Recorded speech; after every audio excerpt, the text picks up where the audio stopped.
Assalamualaikum warahmatullahi wabarakatuh. Saya Sinta Zaleha dengan NPM 1911000416. Baiklah, di sini saya dari kelompok 7 Psikologi Pendidikan. Saya akan mempresentasikan hasil kerja kelompok kami, yaitu konsep teori belajar humanistik. Langsung saja kita ke apa itu konsep teori belajar humanistik. Jadi konsep belajar humanistik ini sangat memperhatikan tentang dimensi manusia dalam berhubungan dengan lingkungannya secara manusiawi dengan menitik beratkan pada kebebasan individu untuk mengungkapkan pendapat dan menentukan pilihan, nilai-nilai, tanggung jawab personal, otonomi, tujuan, dan pemaknaan. Jadi di sini teori ini menitik beratkan kepada kebebasan individu. Jadi semua manusia berhak atau mempunyai hak secara bebas dalam menentukan nilai-nilai, tanggung jawab personal, otonomi, tujuan, dan pemaknaan. Selanjutnya ada tujuan teori belajar humanistik. Yang pertama itu, teori ini bertujuan memanusiakan manusia untuk mampu mengaktualisasikan diri dalam hidup dan penghidupannya. Jadi agar manusia lebih bisa mengaktualisasikan dirinya di dalam kehidupannya dengan baik atau dengan leluasa, karena mereka mempunyai kebebasan individu dalam menentukan kehidupannya. Yang kedua itu tujuan pendidikannya adalah pertumbuhan dan perkembangan peserta didik secara utuh untuk mampu menghadapi berbagai masyarakat dan masalah dan konflik dalam kehidupannya. Maksudnya di sini tujuannya itu untuk mempersiapkan peserta didik dalam menghadapi masalah konflik dalam kehidupan sehari-harinya. Jadi peserta didik akan diajarkan bagaimana atau cara menghadapi konflik-konflik yang akan nantinya bermunculan di dalam kehidupannya, sehingga peserta didik mampu atau dapat menghadapinya dengan baik. Selanjutnya akan disampaikan oleh teman saya, yaitu Cici Ramadianti. Selanjutnya kami persilakan. Assalamualaikum warahmatullahi wabarakatuh. Perkenalkan, nama saya Cici Rumiliawati, NPM 1911100047. Baiklah, di sini saya akan menjelaskan tentang teori belajar Benjamin S. Bloom, yaitu perkembangan kemampuan mencukupi tiga kemampuan, atau dimaksud dengan tiga ranah. Yang pertama efektif, yang kedua kognitif, yang ketiga psikomotik, dan saya akan menjelaskan tentang teori belajar Klopp. Pembelajaran dibagi menjadi 4, yaitu pengalaman karakter, belum tahu 5W, yang kedua pengamatan kreatif dan reflektif, memukai, memikirkan, dan memahami. Yang ketiga itu ada tahap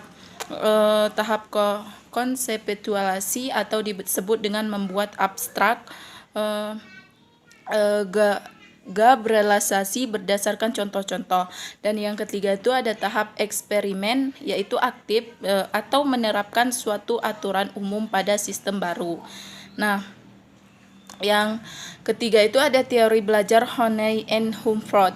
Yang pertama itu menggolongkan peserta didik menjadi beberapa tipe. Yang pertama itu ada tipe aktif. Yang dimaksud dengan tipe aktif adalah suka pengalaman baru, dan yang kedua itu tipe reflektor. Yang dimaksud dengan reflektor adalah hati-hati dalam mengambil keputusan.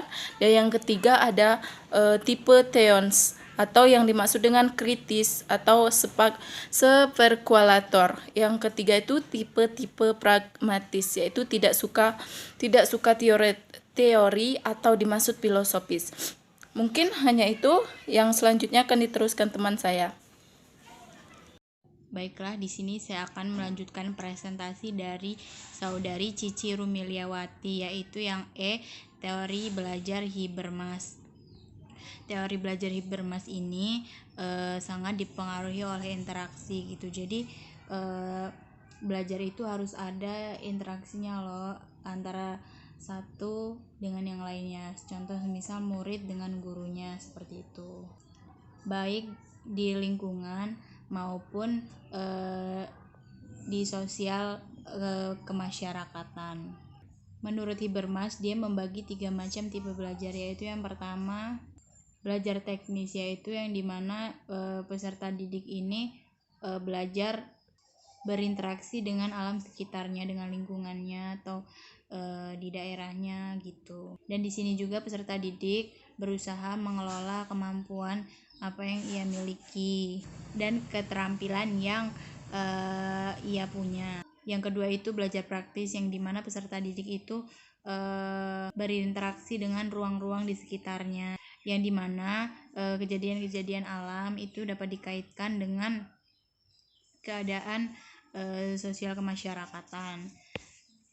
Yang ketiga itu belajar emansipatoris, yaitu menunjukkan bahwa peserta didik itu belajar berusaha mencapai pemahaman dan kesadaran sebaik mungkin tentang perubahan kultural dari suatu lingkungan. Nah, perubahan kultural ini dianggap sebagai tujuan yang paling tinggi gitu. Jadi dari awal yang udah ada interaksi-interaksi itu dikumpulkan loh pemahaman dan pengetahuannya. Nah, itu sudah mencapai tujuan tinggi dari suatu pembelajaran. Yang F yaitu teori belajar sibermatik. Teori belajar sibermatik ini memandang belajar sebagai pengelolaan informasi, yaitu yang dimana ilmu-ilmu yang disampaikan oleh seorang guru itu dapat dikelola dengan baik oleh siswa, dan tidak hanya ilmu dari dalam saja.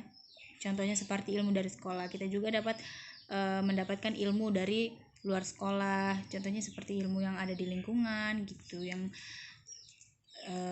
bermanfaat gitu.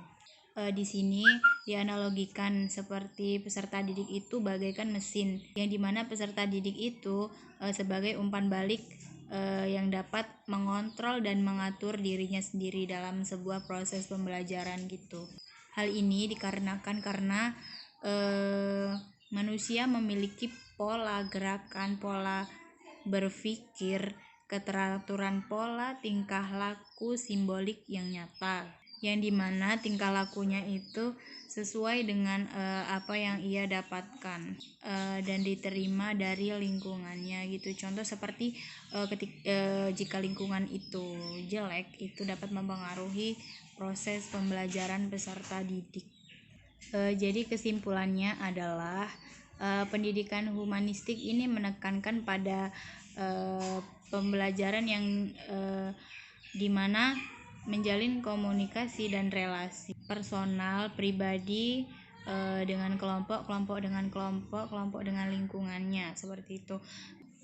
Karena anak akan optimal jika berada di dalam suasana dan lingkungan yang tenang, yang baik gitu, serta relasi atau pengetahuan itu dapat mudah didapat. Pendidikan yang menurut aliran ini adalah pendidikan yang berpusat pada minat kebutuhan dari para siswa dan siswi, dan membantu mengembangkan kemampuan serta pengalaman-pengalaman yang sudah mereka dapat dari guru-guru di sekolah. Mungkin cukup sekian presentasi dari kelompok kami, kurang lebihnya kami mohon maaf dan kepada Allah kami mohon ampun.